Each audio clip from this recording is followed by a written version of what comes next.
Warning, this project contains high voltage. I take no responsibility if you go bang. Welcome to FuzzyTek, a new show where I, Fuzzy Manners, talk about technical, geeky, nerdy stuff. In this first episode, I'm going to be taking you along for the journey of building a retro-style Nixie clock, starting at the beginning and working towards the final product. There won't be any actual Nixie tubes in this episode, as we're going to just be building it on a breadboard with some LEDs, but I'll briefly explain what one is. A Nixie tube is a neon gas-filled sealed glass tube with layers of numbers or other symbols inside. A voltage is applied to the anode pin of the tube and the cathode pins are connected to each layer. When the cathode is connected to ground, the layer it's connected to glows. Now you know a brief bit about Nixies, let's move on. Here are some of the components I'll be using in this episode. A DS1307 real-time clock chip, this is used to keep the time. A 32.768 kHz crystal oscillator for the real-time clock. A 595 shift register, actually I'll be using two of these. They're used so I don't run out of pins on the microcontroller. I'll talk more about how this works later in the show. And lastly for the chips, I'll be using 6 Soviet K155 ID1s. These are specifically made for Nixies and turn the binary input from the shift register and microcontroller into the decimal numbers on the tubes. These were made in Soviet Russia from about the late 70s to early 90s. The ones I have range from the early to late 80s.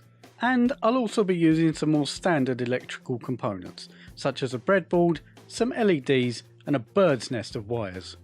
I'll also be using an Arduino Uno. The final build, however, will just use the Atmega 328 chip from the Uno and not the board itself. So, without further ado, let's get on with the show.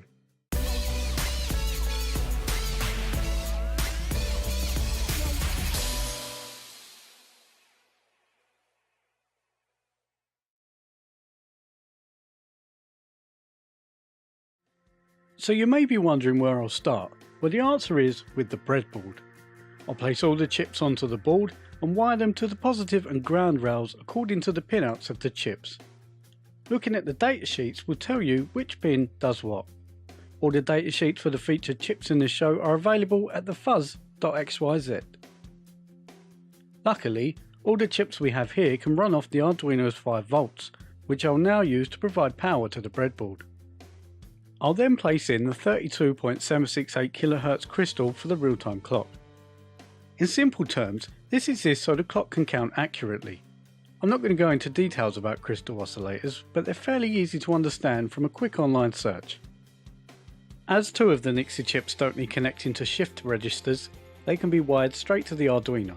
For these testing purposes, I have my D, C, B and A of each chip wired to the Arduino's pin 3 to 10. Because they're small and I don't want the wiring jungle to get in the way, I'm now going to place all 60 LEDs onto the pins of each Nixie chip. I'm going to keep the same colour LED for the same number on each chip. The negative leg of the LED is the side that connects to the chip. All the LEDs have a common anode, which means they all connect to the positive rail, and you connect the negative to the chip. I'll now begin to wire up the shift registers to the Nixie chips. But first, I'll briefly explain what a shift register does and how it works. For this, I'm going to use some LEDs and some paper and pen. A shift register is pretty much how it sounds. A microcontroller, in our case the Atmega we're using in the Arduino, or another shift register, tells the register a series of binary numbers, that's ones and zeros. The register then starts filling up with these numbers, called bits, and then outputs the 1 or 0 on its output pins when the microcontroller tells it to. In our case, we have two shift registers connected together. This basically means that we can hold 2 bytes or 16 bits. Once the first register is filled up, it overflows into the second one, and then the controller tells them both to send their data out at the same time. In our case, this means we can just use 3 pins of the Arduino to output to the 2 Nixie chips instead of 16. Now we know the basics of what a shift register does, let's wire them up. I've wired the outputs of the first register to the input D, C, B and A of the third and fourth Nixie chip. The first shift register is also connected to the second one, so when the first one is full, it overflows into the second, which will output to D, C, B and A of the fifth and sixth Nixie chip. It's now nearly ready to begin the coding process, but first we need to wire the real-time clock to the Arduino. This is simple and it only requires 2 pins. That's it for the breadboard building. In the next episode we'll move on to the fun part, the code. Be sure to watch part 2 of the Nixie clock, where I'll be talking through the code, explaining what it all does and moving on further with the project. Many thanks for watching, and until next time, bye bye.